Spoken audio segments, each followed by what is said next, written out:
So again, we are down to the wire. We are at the last two classes this week and next week are our last two sessions together. So this session and next week we'll cover 3 chapters, whereas before we were only doing 1. So tonight we are at level 3, get ahead. And step 7 is maximizing the margin. Step 8 is minimizing the stress. And step 9 is set the timer. So we will go through each step individually. We're not going to spend as much time as we did in the past on the other chapters.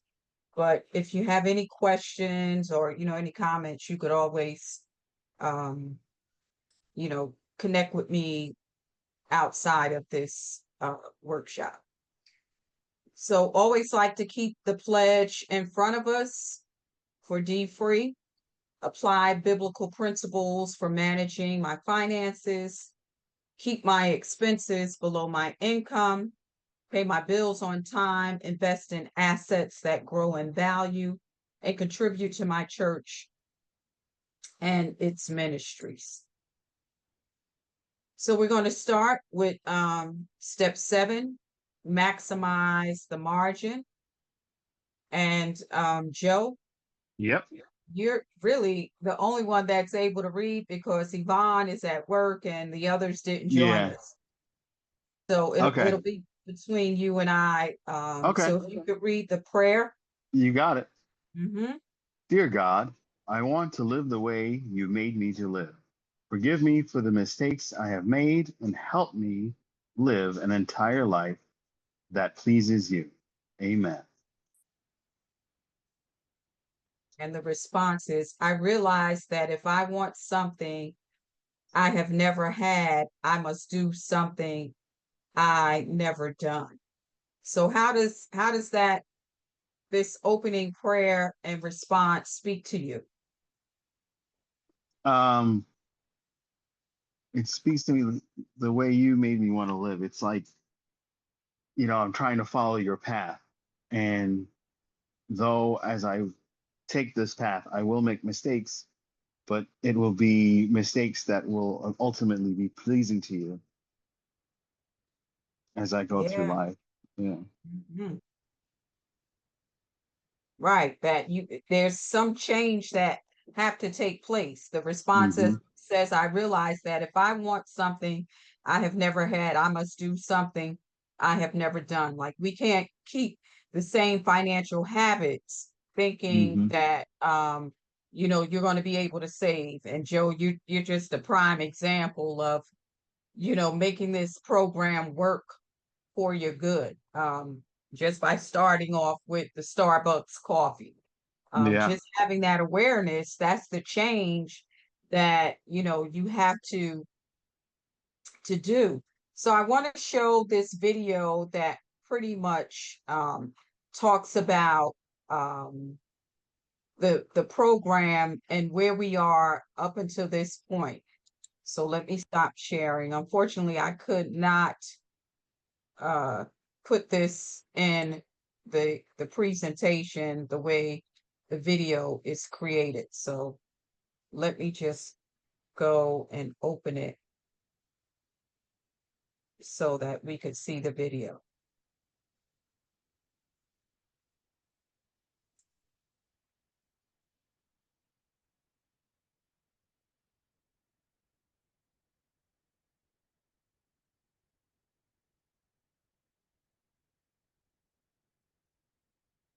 Give me a second.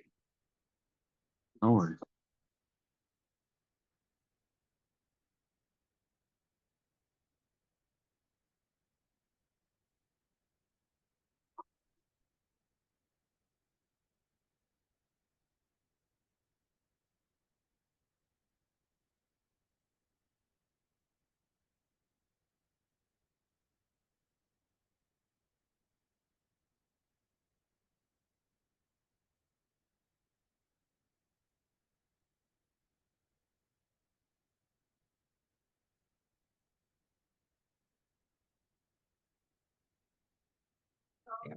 Bring it again.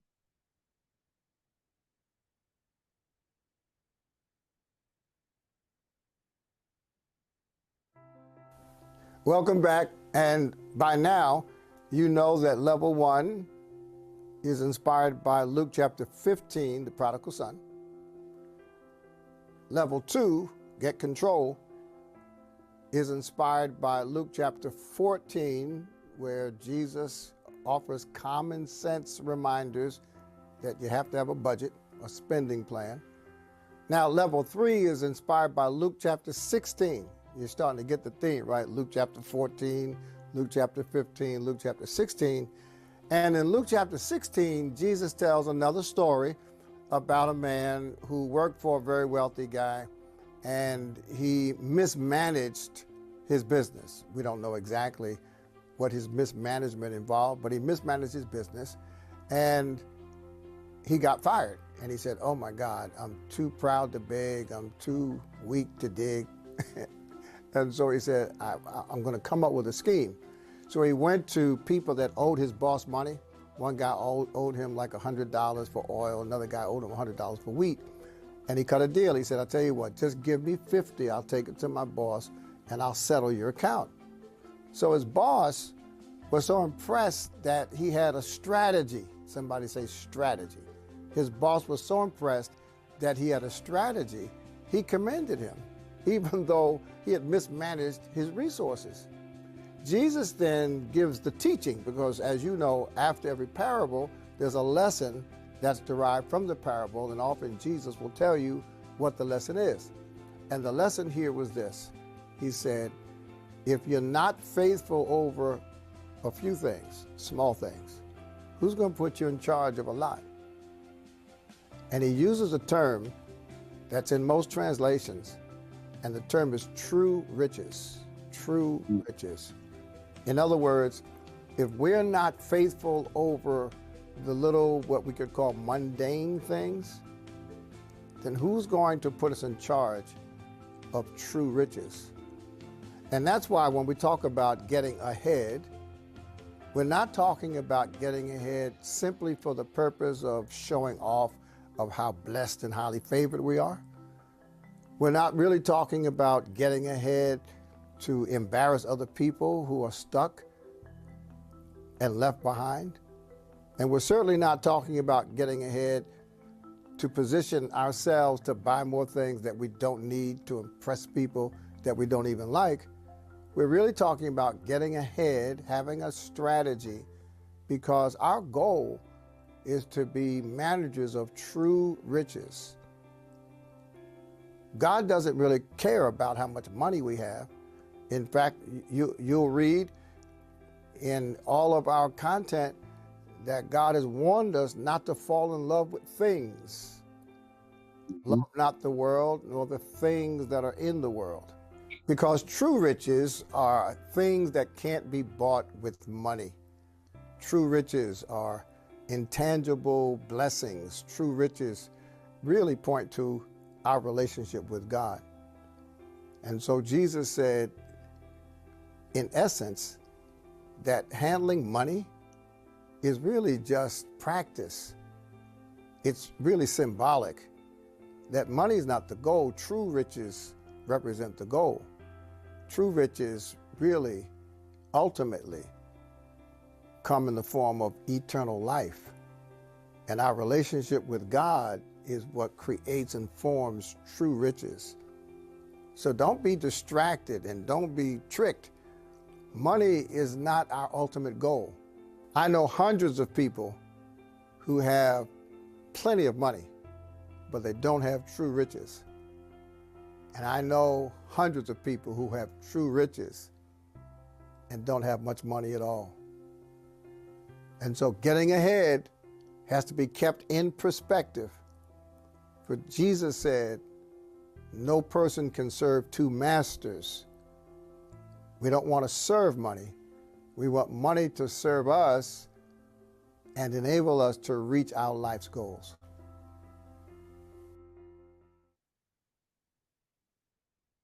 We want money to serve us. Good evening, Dr. Patterson. How are you this evening? I'm doing well. How are you doing? I'm doing well, thank you. I thought you were I traveling. apologize for joining late, but I'm here. Oh, okay. All right. I thought you were traveling. Good to see you. All right. What are some takeaways from that video? That final piece was powerful. Don't don't let the money own you. That's a big takeaway from this. Yeah. And what's the And takeaway for you? and don't stress out about it. You gotta, make sure that everything is working in your favor and not try to get overwhelmed by the ideal of money Mhm. and trying to obtain it all. Because sometimes, like he said, he knows people with a little bit of money, but they're living a better life. And he knows for Right. people with a lot of money that aren't happy. So money's not really the key to happiness. That's right. It's not the key to happiness. So we've seen that, over the last few weeks, not stressing out about, what we Hmm. have, what we don't have, but learning how to manage what we do have. So let's do a quick check-in, and we are going to move ahead. How's everyone doing? Any updates, any ahas over the last week? Anything you would like to share? Well, I put a big chunk on the next card. As I stated, it's going to be a long road till I get to the end, but I took what I paid off the lows plus the minimum and put a huge dent in my next card. So I'm very happy about that progress. Wow, that is so awesome. Yeah. That's major. Like Yeah. you can see, down the road, you have some little milestones you can celebrate along the way. And just think about it, Joe. We've only been doing this for 8 weeks. Well, next week is 8 weeks, 7 weeks. And 7 look weeks. at the accomplishments that you have made. I'm grateful. Believe me. Yes. Yes. Yes, that's a lot to be grateful for. So thank you for sharing that. So our memory verse for chapter 7, it's no temptation has taken you except what is common to humankind. And God is faithful. He will not let you be tempted beyond what you can bear. But when you are tempted, he will also provide a way out so that you can endure it. God will provide a way of escape. And when I look at the D Free program, this is one way that God is using Dr. Soros to help us find that way out. So, that this scripture is so much to glean from just this one passage of scripture, like acknowledging the common struggles and that God is faithful. Even in our struggles, God is faithful. He doesn't leave us. As long as we, have faith and continue to trust and believe in him. And there's always a way out, right? You're not stuck. It's not the end all. Um, there's a way out. And this program is helping to see that there is a way out if you apply the principles and the strategies that are here. We can see that way out. So I'm going to go past that video because I want to get to chapter 8.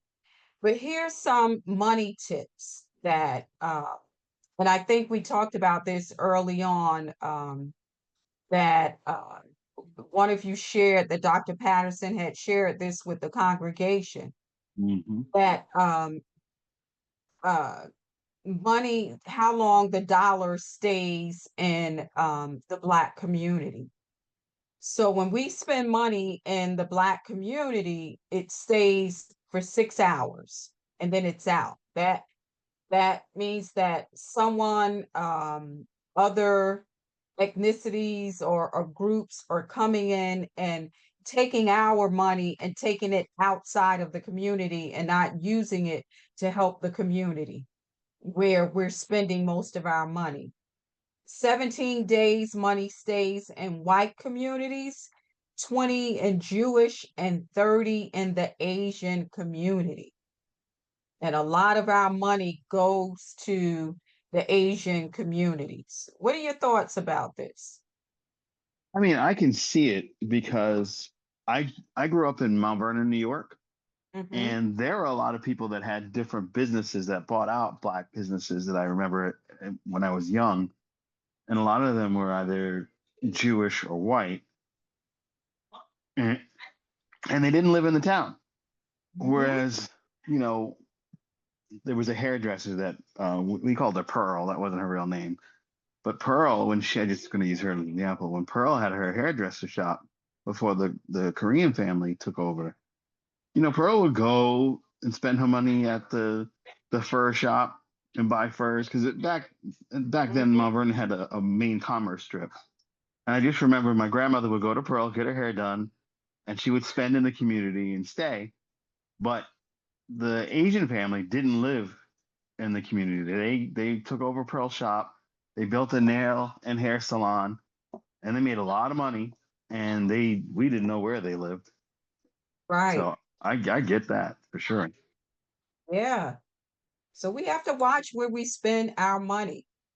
And statistically speaking, according to research, 42 million blacks Oh my have a God. spending power amounting to $1.2 trillion. That's a lot of money, Mm, which gives people an annual spending power of $26,200 average. Tobacco, 3.3 billion. Whiskey, wine, and beer, 3 billion. Non-alcoholic alcoholic drinks like sodas and other type of drinks, 2.8 billion. Leisure time spending, 3.1 billion.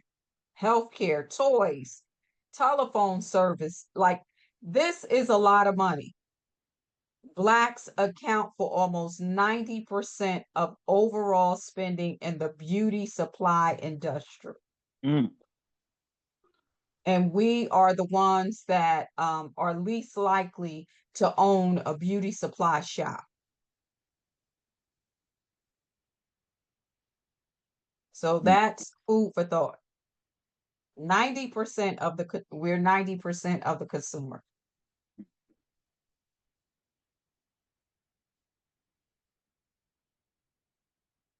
So this chapter, chapter 7, is really focusing on us looking at where we're spending our money, how we're spending our money, and to be conscious of it so that, our money stays in our communities and that we're just not spending to be spending, um, and making other communities wealthy and, we're not benefiting from it.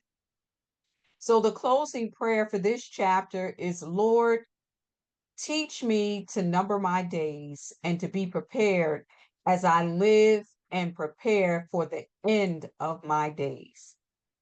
And that's a great lead into this next chapter, chapter 8. And this is where we'll have our guest speaker that will talk about insurance and wills as we prepare to go into this chapter. So, Joe, you care to read this? Sure, no problem. Dear Mhm. God, you promised to. I have put my glasses on so I make sure I can see everything. Okay. You promised to take care of each of us, but you instructed us to place all of our cares on you and be anxious for nothing.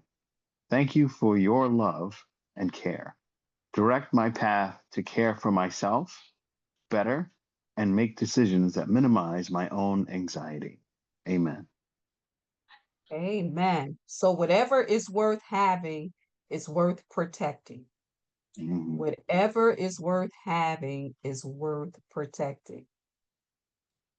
Wow. We don't want to be stressed out over, money. And, sometimes we can cause our own stress with money, over money, because, we're buying things we don't need, Hmm. or we're living a lifestyle that we know we can't afford, and then we're avoiding, the money conversations.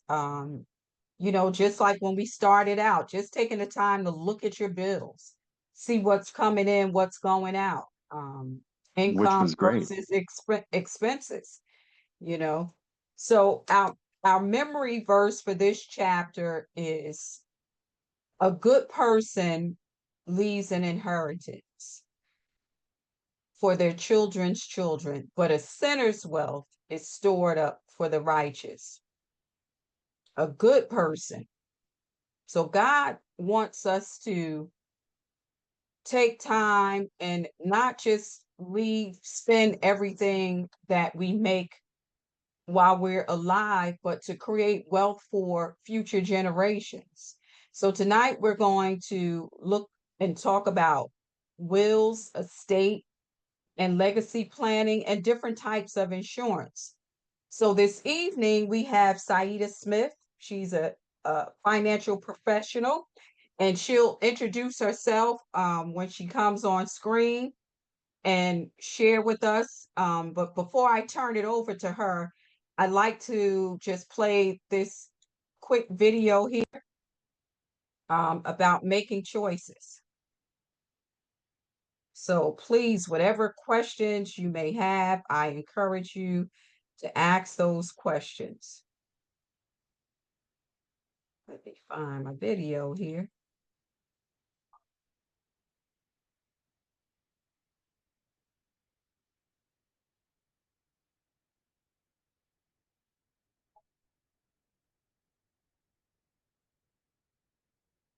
Okay.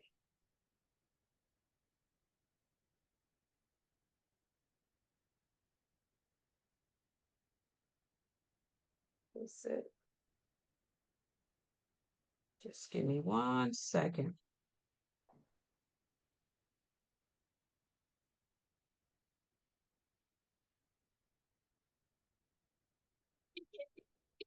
Made it short. Okay.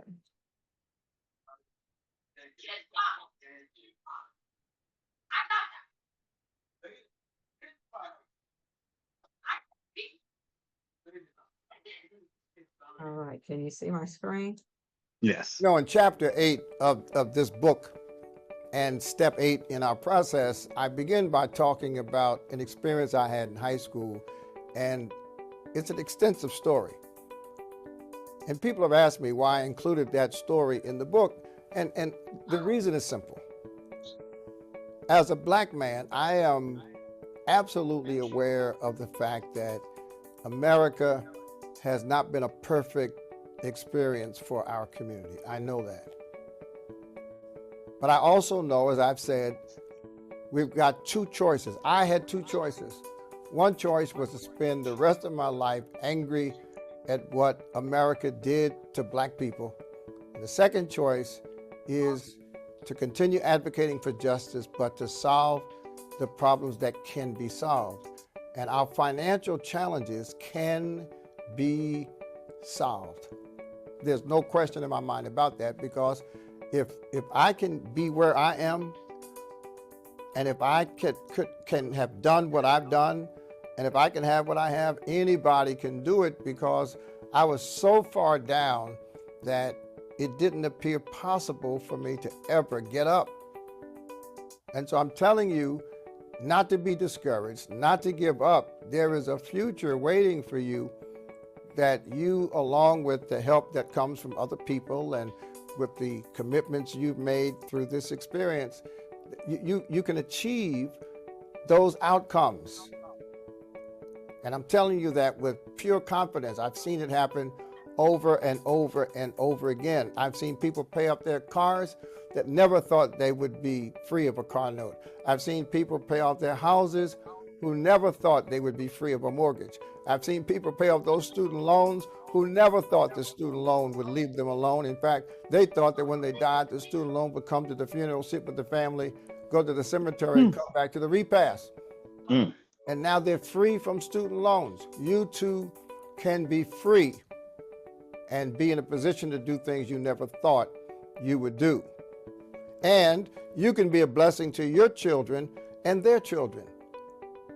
The Bible says that a good person leaves an inheritance to his children's children.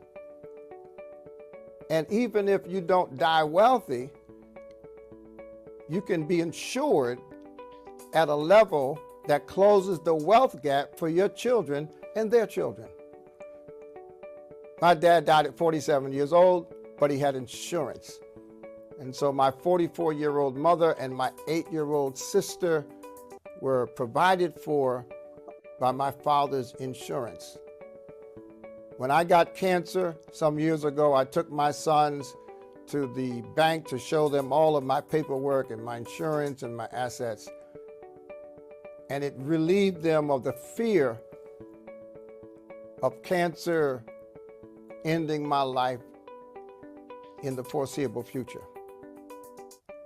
And so we can do better, not only through the decisions we make, but also through the strategies we use and the resources that we access.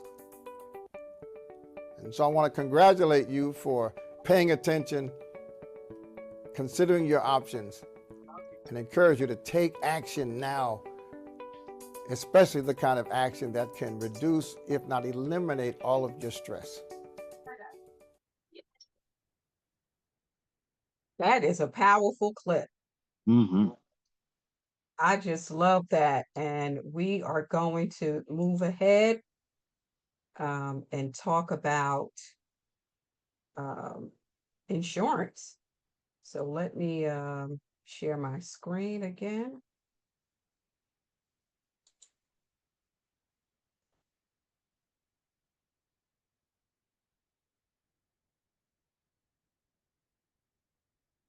Okay. All right. And Saida, would you like to join us? Good evening. Yes. Hello. How are you? Good. Hi. How are you? I am well. Thank you for having me tonight.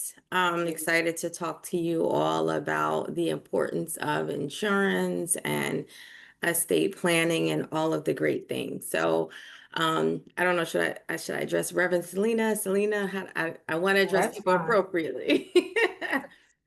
So as Reverend Selena stated, I am Saida Smith. I'm a financial professional. I've been in insurance and the financial services industry for approximately 20 years, probably a little longer, so I'm aging myself.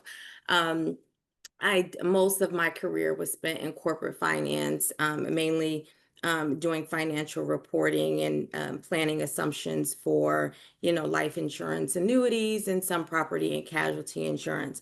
I did step away for a bit for about 7 years doing financial planning and advisement for individuals.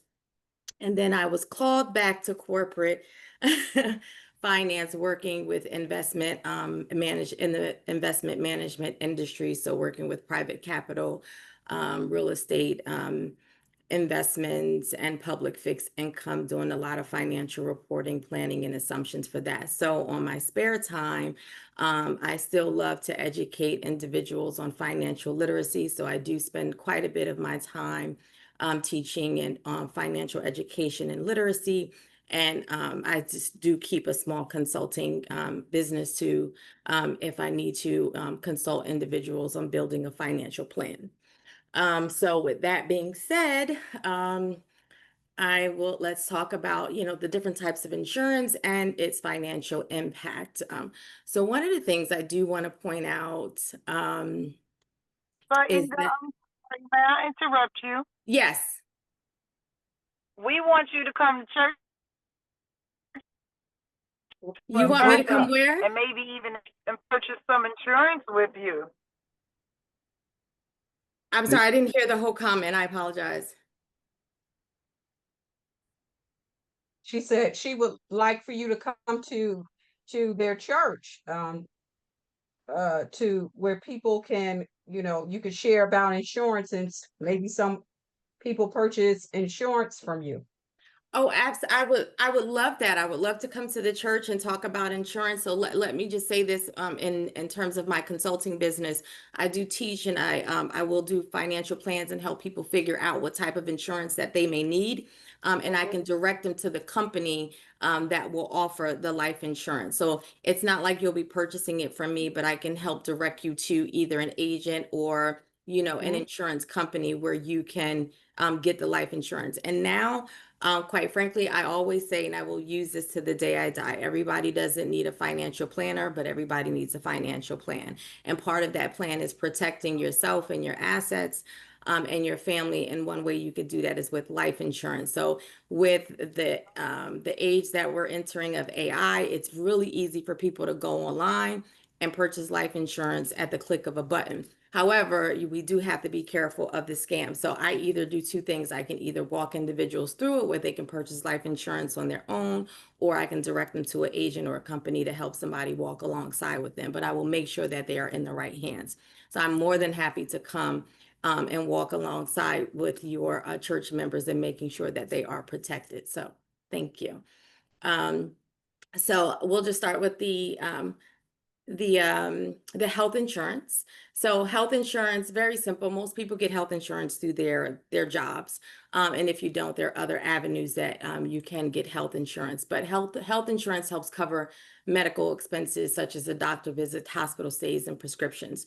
So I won't go into details of where you can get health insurance from and all of that. Most people do have it. And if you don't, you should probably speak with a financial professional. And I can more than happy give my information if you need more assistance in finding some sort of coverage if you do not have it. So, without it, a medical emergency can result in overwhelming debt, and health insurance protects savings and ensures access to care. So it is important that you review your health insurance coverage at least once a year, just like you go to the doctors annually, to make sure your body, is all intact and everything is working the way that you want it and you're in the best health condition that you possibly could be in. It's also important to kind of review your health insurance coverage to make sure that it will, meet all of your necessary needs, to prevent any, your savings possibly being, depleted. And I love to say your most single valuable asset is your earning power, your ability to generate income. And so this alone, allows most of us to obtain all the assets, that we're able to purchase. It's usually the foundation of your security, both now and years to come. However, your ability to earn income is not guaranteed. So, while it is difficult for us to face, the fact that, we may die, or the thought of disability or planning, it's really about transferring the risk, and it can help ease the burden on you and your loved ones, later on if you face any, unforeseen circumstances. And approximately, just a quick statistic, 60% of women are underinsured, leaving their families vulnerable in the case of unexpected events. So if people depend on you financially, then you need life insurance. It provides your dependents with immediate source of funds in the event of death. When purchasing life insurance, it's, you have to purchase how to protect your dependents financially. It needs to cover. So you have to think about, if you have young ones. I have a 9-year-old. So I'm thinking about, if I die today or tomorrow, it's not about covering his expenses in the next year. It's about covering his expenses, hopefully until he graduates college. So he's going to need expenses to eat, to sleep, to, extracurricular activities, education, whether he wants to go to private school or when he goes off to college. And then even thinking about making sure he's covered maybe, into true adulthood, maybe being able to purchase a home, or, pay for a wedding. So it helps meet your dependent needs, so you're not a burden on your family members, and how they can cover immediate expenses. And we're not even talking about kids getting sick or needing to go to the doctors or something happening. And so, you don't want to be a burden to others. So you want to make sure you not only get life insurance for yourself to cover and have your kids as the beneficiary, or have a trust as a beneficiary that can cover your kids. But also make sure that you cover your kids too, that you get your kids' life insurance very early on. So even if you have no financial dependence, consider protecting your earning power with disability insurance. And disability income insurance can help reduce your income if you get sick or hurt or unable to work. So according to the National Association of Insurance Commissioners, out of 1 out of every 7 workers will suffer a 5-year or longer period of disability before age 65. So you should think about covering health insurance. I want to go back for a second and talk about life insurance, because I mentioned if you don't have any kids, we immediately, I've advised many single people that don't have kids, just like, well, I don't have any kids, I'll just wait to get life insurance, until I have children. And you don't want to wait, because the younger you are, the healthier you are, the cheaper your life insurance will be. I remember taking life insurance out the first time I bought a car, just because my insurance company kind of offered it. And it was really cheap. I probably paid like $18 a month for like 150,000, or maybe even more, $250,000 at that time, many years ago. So you can keep it. And then you can, if, I bought a term policy at that time, but if I was able to convert it to a permanent policy when I started learning, getting educated, like, well, wait a minute, when this term policy runs out, I'm going to be X age. What is the price going to be if I attempt to buy life insurance at that time? It's going to be more expensive. So I have the ability, if you decide to get term, to keep your expenses low and to budget, you can always convert it to a permanent life insurance policy, and you don't have to go through the underwriting process over again. Depending on if you're not adding any additional riders, you just want permanent life insurance, so you keep it, you at least have coverage until you die. So it's something to think about that. And a lot of this information, if it doesn't apply to you, I always tell people, share it with your loved ones. You may know somebody, I know plenty of people that don't have life insurance, or you depend on your company to cover you for life insurance, where it's just, well, I have life insurance through my job. But if your job decides today or tomorrow that they don't love you anymore, and if you try to convert your life insurance policy to your own personal policy, it's usually 10 times the cost, maybe 20 times the cost, depending on the insurance company. And I have many people that came into my office when I was personally advising, and I offered life insurance products, and they was either, close to retirement age, they got laid off right, a few years before retirement, they had health issues, and they didn't either qualify, or their rates were too expensive. And it's like, wait, I'm laid off, I can't afford this premium. To convert it to my own personal policy, I can't afford it. And if I go to try to get it on my own through a private insurance company, it's just about the same cost, because I'm a health risk now. So we want to think about those things. Think about the long-term planning in mind when you're thinking about life insurance. It's not about today. It's about, tomorrow, 20, 30, 40, 50 years from now. Now we can go back and a few more statistics about life insurance. 51% of Americans have at least one life insurance policy.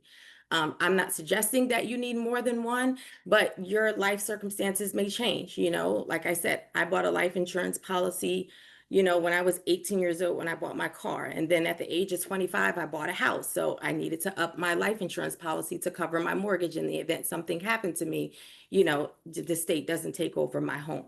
When I had a kid, I got married, I had a kid, I'm divorced now, but, I needed to, up my life insurance policy, because I now have someone that depends on me financially, and I want to make sure they're covered at least at the bare minimum 21 years of their life, because they're going to depend on me financially. So your circumstances may change. So as your circumstances change, you may need to, the same way you go to the doctors, you may need to, and you have to look at your health insurance coverage every year. You want to look at your life insurance policies, when they change, like, is this going to help me? Am I going to be a burden on my family if I don't have enough coverage? So 40% of Americans, over 102 million adults in the US, are uninsured or underinsured. 102 million adults, that's a lot. 40% of Americans say their death would leave a financial burden on loved ones. You don't want to be a burden on people. And so there is a critical need for life insurance to ensure family members are not left to face the financial hardship alone. Don't just buy burial insurance, buy enough, that can either cover not just your final expenses, but bills that you may leave behind, your mortgage, your taxes, whatever it is. So you're not a burden to your family members. So as I've already discussed, short-term disability, it replaces income for a short period. Usually if you are working, you will get that through your employer. I still tell people to buy their own disability insurance, their own private disability insurance, because again, if your company decides they no longer love you, the longer you wait, excuse me, the more expensive it's going to be. And so, I remember there was a period where I was working full time and then I started consulting or I started my own business. If I didn't buy disability insurance at like 30 years old, now things may have changed and I needed to increase my disability insurance because if something happened to me, my expenses were higher. So you want to update that too as well.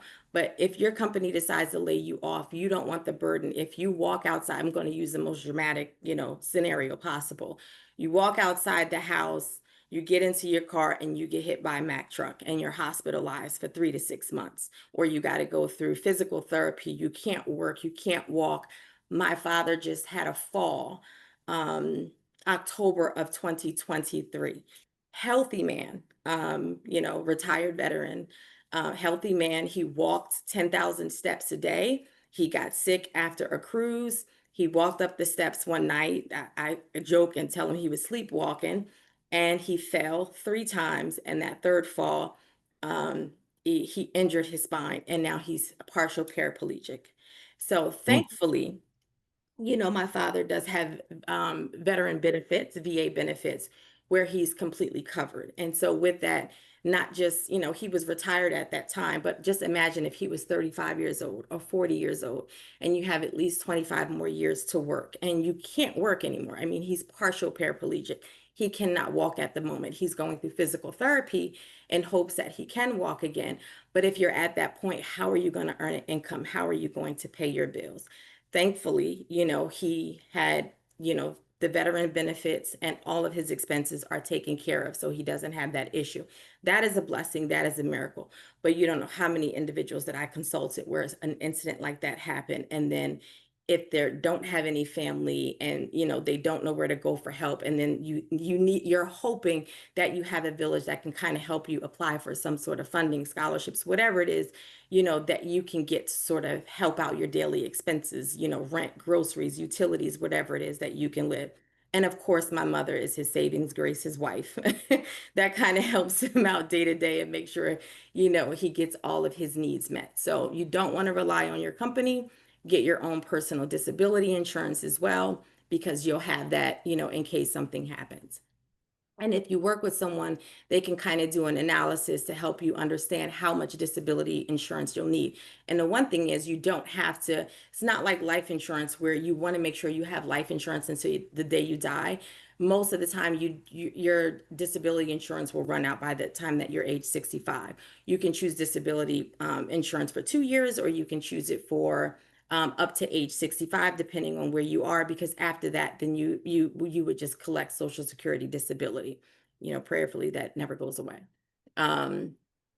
So then we have, so let's just give a few statistics so you're aware the severity of why we should get disability insurance. 1 in 4 of today's 20-year-olds will become disabled before retirement. So 20 years old, disabled before retirement, 1 in 4. 30% of workers entering the workforce will experience a disability lasting 6 months. 29% of US adults currently live with some form of disability.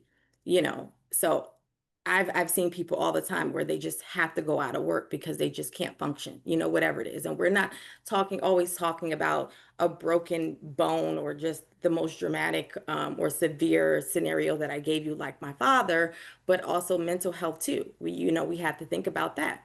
So 43% disability risk, 43% for men, 54% for women for during working years. So disability insurance is very crucial to protecting your income and avoiding a long-term financial strain. Homeowners insurance, it kind of speaks for themselves. For those that are homeowners, you can't even buy a home without having homeowners insurance. So it covers your home, your belongings from risks like fire, theft, or storm damage. And it also includes liability protection. Unfortunately, and not unfortunately, fortunately, I took a very extensive, property and casualty class in order to sell property and casualty insurance. And so many people overlook your coverages and what you're able to get and what it can cover. So it's very important that you just don't purchase a homeowner's insurance. Sit with your agent, walk through every point of coverage that is on your declaration page. Think about the worst case scenario that can happen. People don't think that sometimes your homeowner's insurance can cover, an accident if you were in a vehicle, like so many things. So go over that in great detail, because at the end of the day, companies are charging you for that coverage. You just don't know you have it. And if something happens, they're not going to be, they don't always act in good faith and say, hey, guess what? You had this coverage and we're willing to cover it. So you need to know what your homeowner's insurance covers. It prevents large financial loss and rebuild or repair your home. Just think of, I don't know, a hurricane, but you're going to need special insurance for that. But just most dramatic, thing possible if something happens. And because you don't own doesn't mean that you shouldn't have renter's insurance, because it protects the personal liability and a rental insurance, including liability coverage. So everything that you own in your home. So start counting up the things that you own, personal laptops, computers, jewelry, paintings, furniture, all of those things, they are yours. Those are things that you worked hard for, that you've accumulated. And if God forbid, a theft, a fire, a flood, any of those things can be protected. You should not, just because you don't own a home doesn't mean you shouldn't have renter's insurance. And renter's insurance is very, very inexpensive. Flood insurance, I always tell people you should still get flood insurance, because you just never know, even if you're not in a flood zone, because a catastrophe happens. Those that live in New Jersey, we've had Sandy, I think was very bad. And if your home did flood and you don't have flood insurance, they may not cover it. And then you're out of pocket. I know people that are out of pocket. We had a recent storm, I think in 2021, and there was bad flooding. And my girlfriend's home was flooded, and she had $20,000 worth of repairs. They didn't Oof. cover it. And she didn't have flood insurance because, I don't have flood insurance. I mean, I'm not in a flood zone. So you should probably consider still having flood insurance just in case. And flood damage can cost thousands. I just gave you an example of a girlfriend that bad storm we had in 2021. It helps avoid total loss. She did get some FEMA, coverage, but it wasn't a lot. Car insurance, it covers damage to your vehicle and liability for accidents and theft and other events. It avoids costly repairs, bills, lawsuits, and fines. I know, the older our car gets, or once we pay off our car note, we want to automatically remove full coverage and get liability insurance. Consider keeping full coverage. Just because it fully protects you. You don't want to walk away and have these out-of-pocket expenses knowing that you probably needed full coverage. So again, look at your declaration page, see what you can afford, but I would always recommend to keep, full coverage on a vehicle. And I've learned very early on, I don't know if God was trying to teach me a lesson before I majored in finance and went into finance. Again, I was 18 years old, my first car, I'm home visiting my parents' Labor Day weekend from college. And a big tree fell on my car, and I just had liability insurance. I had my car for probably 2 months. Gone. I had to start all over. So I learned very early on, just keep full coverage. And I thought, I didn't pay that much for this car. It's my first car. It was in really great condition. And I just thought, yeah, I don't have a car note. It's only paid a couple $1,000s. I don't need full coverage. Well, didn't have my car not even 6 months, and a tree fell on my car due to a storm. That was 1998. I think that was like a tornado that came into Plainfield, the surrounding area. So Yeah. if you do get an auto loan, most car dealerships won't let you walk away without gap insurance. But if you do go through like a private buyer or a broker and you get a car and you're making car payments, just get the gap insurance, because if, you know, you get into an accident, your car is totaled, you owe more than what your car is worth, you still have to pay back that loan. So you want to be able to walk away with not any out-of-pocket expenses or any debt that you have to owe without an asset to show for it. And we already know the minute you walk off the lot, the value of your car is going to go down. And usually if it's a used car, it's Even worse. yeah. So it protects you from owing thousands of dollars on a car you no longer have. And I've seen it a million times, and people take the risk. I get it. Sometimes we get into financial strains, but you know, do what you need to do once you get out of it. That's why we follow these great programs like D-Free so that you can fully protect yourself. So professional liability insurance, it covers your legal defense costs and damages if, you know, a client sues you. You know, I had my own business. I still have my own business. I have error and omissions insurance. You figure out what you need, you know, determine what your business is worth, and you keep that coverage. Because again, nowadays, anybody can sue you over anything. You make one wrong move and they are, you know, ready to destroy you. So make sure that your business is fully covered, especially if we have, you know, doctors and lawyers out there. So, you know, you protect your assets from costly lawsuits for your business. Umbrella insurance, it provides additional liability coverage beyond the limits of an auto or a homeowner's insurance policy. And they're typically inexpensive. We call it like an excess policy. It's in excess of what you currently have. So again, look at your declaration page, talk to your agent about what an umbrella insurance policy can cost.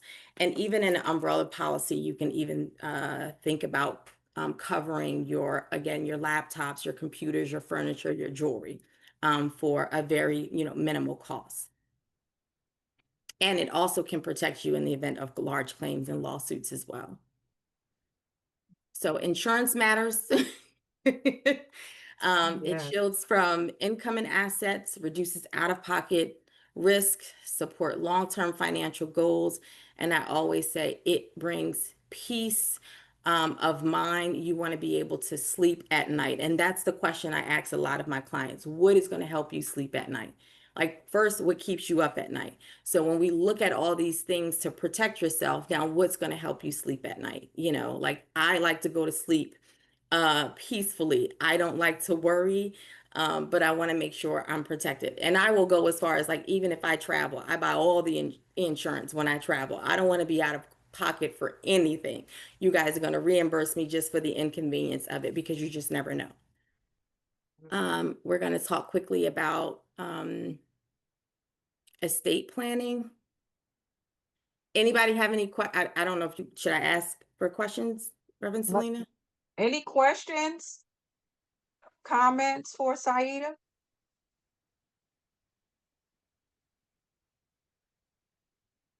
Okay.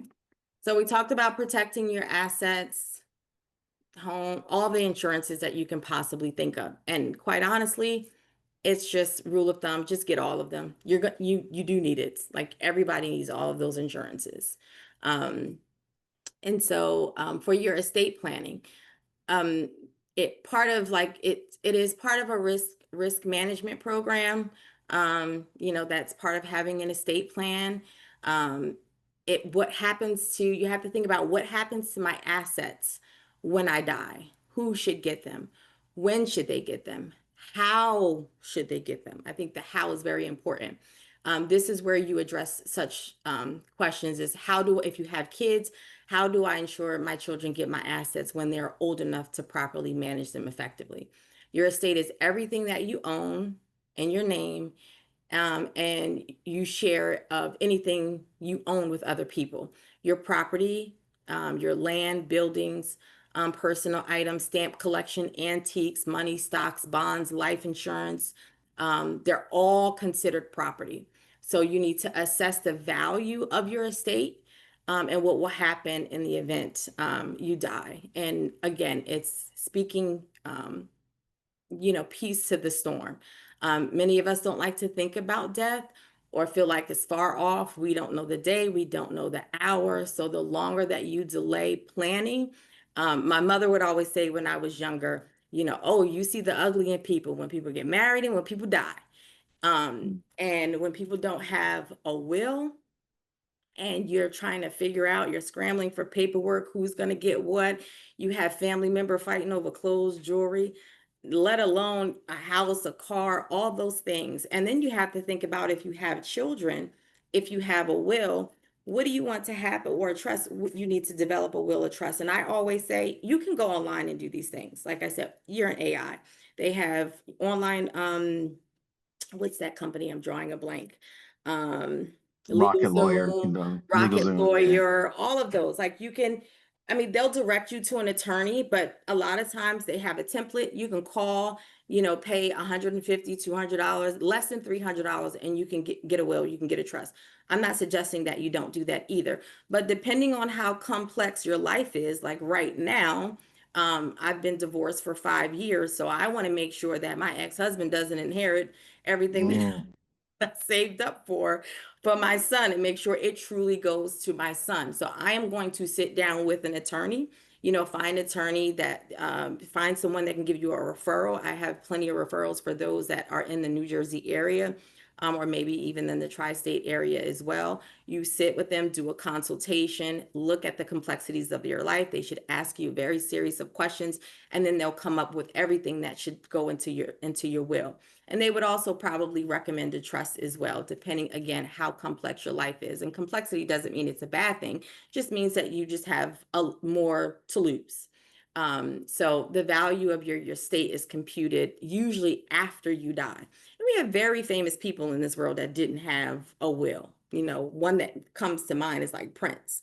I was going to say that. I don't know if you remember, like the news, That they was were wild. showing Yeah. like people were lined outside the court, lined up outside the courthouse. I mean, it was a long line just to get access to his estate. I mean, like really, like just create a will. And a will is still, it can still go to probate, which is why a lot of people should just go ahead and create a trust. But at least it can be taken into consideration by a judge. And more than likely, if somebody, tries to dispute it or whatever, more than likely they're not going to win, as long as there was no fraud or anything like that involved. And it was very clear that you were in right mind, and all of those things when that will was established. So think about your IRAs, your investments, your pensions, your insurance. All of those things should be documented in your will. Your bank accounts, who should get access to them. And I think I mentioned this with children, but I don't think I finished my thought. Sorry about that. But like, you also want to list like who you want to care for your children. Suppose you may have a rich aunt or uncle, but they may not be the best parents. Their values are questionable. But you have someone that, will provide a decent life for your children, and they're going to carry on your legacy in terms of, your values and life. The judges don't want to make a decision of who's going to take care of your kids. They expect adults to make that decision for themselves, and they're hoping that you take care of your matters to be able to do that. So make it easy for them and say, hey, I want Aunt Jan and Uncle Dan to take care of my kids. And hopefully you leave some money for them to be able to do it. So everybody needs a will. It will help reduce expenses again. And you can, even if you don't have kids, you can leave your home to charities, all the things. You can do great things, have a great legacy. You can leave a great legacy behind even if you don't have kids. That doesn't mean you should not have a will, because all of the things that you accumulate is going to go somewhere. All of your estate has to, it's someone's going to try to claim your estate. So you want to be able to make sure your wishes are carried out in the most, efficient way possible. And I will always say, I would suggest you consult with an attorney, but that doesn't mean you can't start looking around online. So, any questions? I definitely would like a recommendation. I did one online, but I didn't feel very confident in the will. Yeah. So I would love to connect to get someone to help me write a will. Yeah. Where do you live? Do you live in New Jersey? Yeah, I live in New Jersey. Okay, I think you mentioned that earlier. So yes, I can either give you my contact information or you can get it from Reverend Selena. Feel free to Yeah. contact me and I'll make sure you get several recommendations for a Thank you. will. Thank you.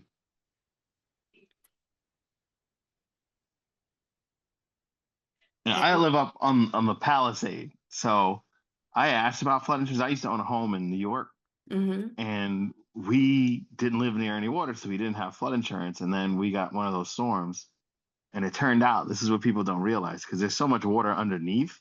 oh yeah. Because the way they build like it's like neighborhoods, they'll put dirt on top on the topsoil and fill in banks, and as soon as it rains, that water just comes up, and there's like what's called a water table. Yeah. So, it's I always get flood insurance, but we tried to get it here and we had because I'm in a condo and they told us no, you couldn't get it, but we got condo insurance because I didn't Yeah. believe in coming in a condo, a property that I own without getting good insurance. Yeah. That's good. Yeah. All right. So Reverend Dr. Carter, her computer died.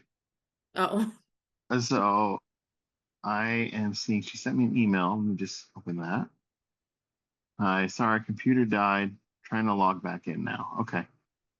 Just trying to log back in.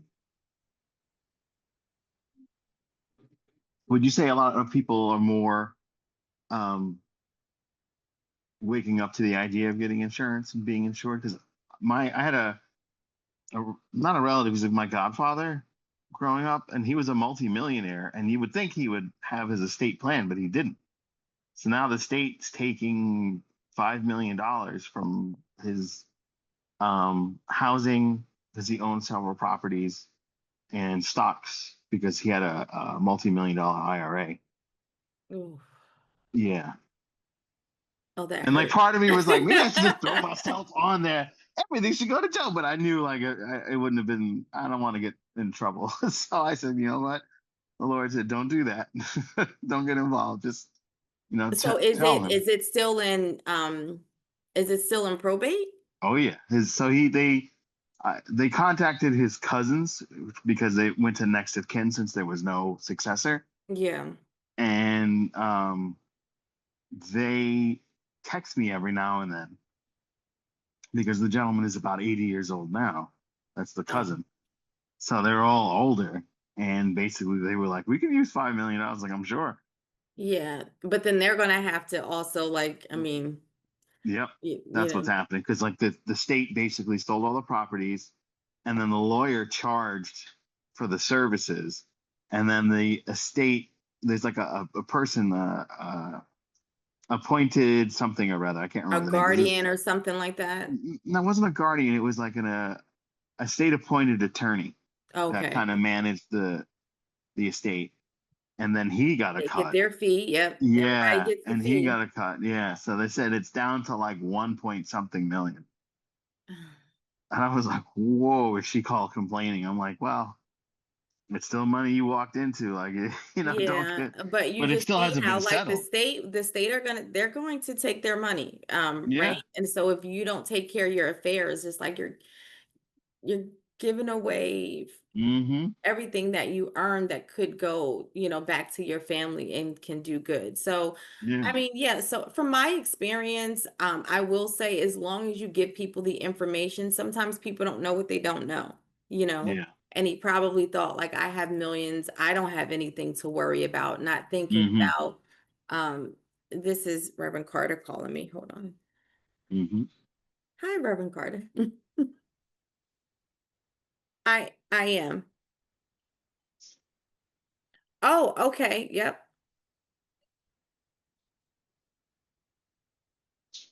Okay. So I should just end. Okay. It won't let her back in. Oh, guess not.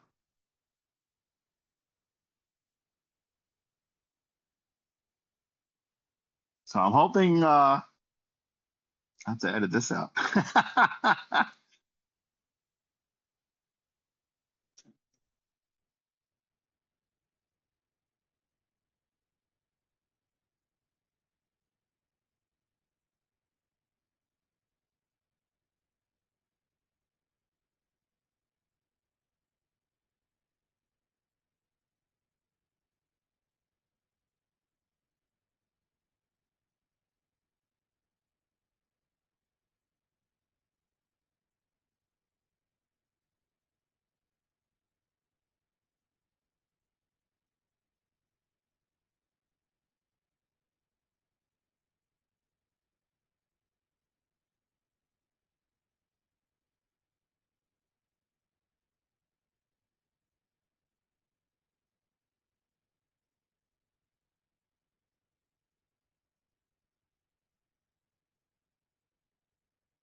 All right, I think they're So back sorry. in. Hey, no, that happens. My computer, I thought it was plugged in and it wasn't, and I Oh, still can't get in from my computer. So oh, that happens. Don't worry. yeah. So But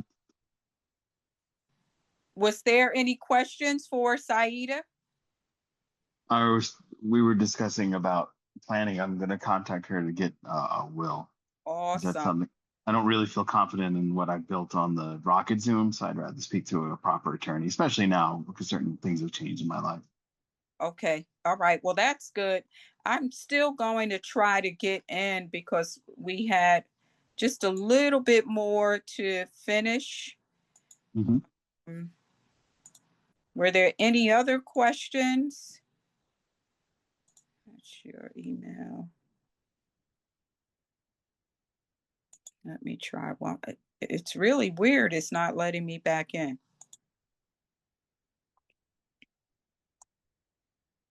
Maybe I should close my email and open it up again. If the Zoom link isn't working, that means, are you on your phone right now? I'm on my phone right now, but I'm trying to get back on from my desktop. So try another email address, like forward them the link to another email, Oh, okay. Let and me, then try to come in on a different Zoom, like on a free account. Use a different web browser. I'm a techie guy, so I know some of the tricks. You can come in on a different web browser. So if you have like Google that you're using, come in on like Safari or Edge, and then it'll be like, oh, what's this Zoom? And then you can like kind of swap accounts or something. okay, let me forward it to my personal.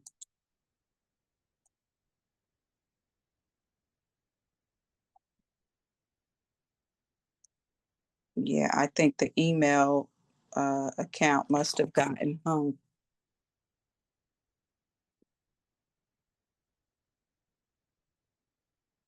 Okay. I am down to 12%, so I'm signing off. All right, be safe. Enjoy your trip. All right. Thanks. Take care. Take Thank you. care. Look forward to Sunday, Selena, praying for you. All right. Thank you and safe travel.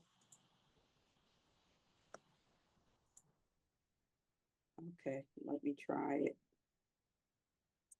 now.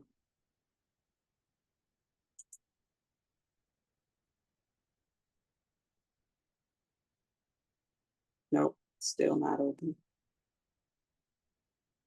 Okay, well, I will put the rest of the presentation, in our chat Okay. so that you guys will be able to see it. And if there's any questions, you can email me with chapter 9.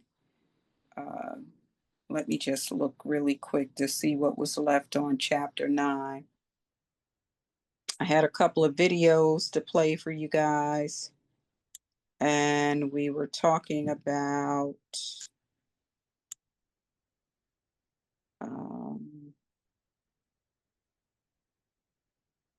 like predatory lending, payday loan, Mm, net worth. Oh my God, I really wanted to spend some time on that. And so that you could see the video on the predatory lending, but it's in the slides. So look at it in the slides. And let me know if you have any feedback or any questions on it, because it's a great video. I wasn't going to play the whole video, only a portion of it, and in case there was any questions, so that you could really see like what uh, payday loans look like and the interest rate that they charge on the payday loans, and how they target low income communities mm. for those type of loans. So um, I'll put it out there. You can see the homework for next week, and we'll connect again next week. Okay. Don't forget to put the link in the chat, please.